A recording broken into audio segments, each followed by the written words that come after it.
From his office in Toronto, Saeed Hassan is working around the clock trying to help thousands of people stay in Canada. We are in a state of utter crisis for the last 2 years, where the entire national conversation is focused on numbers, not rights.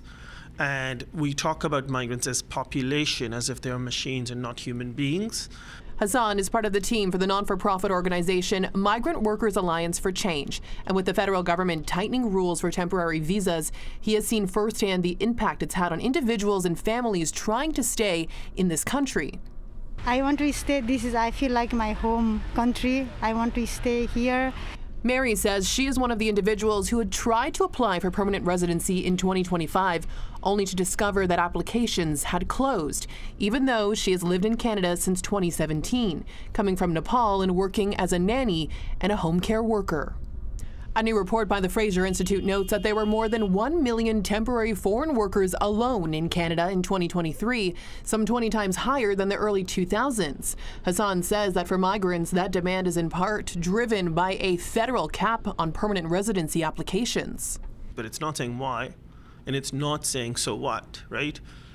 The why is because Canada is refusing to give them permanent status. It has basically set up an artificial cap on total amount of new citizens. That cap does not meet the economic reality and the economic needs. So in order to fix that cap, they just increase the number of temporary permits. What the report and Hassan agree on is that some foreign workers face lower wages and the potential for exploitation, many with no guarantees they will be able to stay. In 2026, the Canadian government plans to accept roughly 380,000 permanent residents, a decrease of nearly 15,000 people compared to the previous year. The Canadian government also plans to lower the number of temporary foreign work permits from 60,000 in 2026 to 50,000 in later years.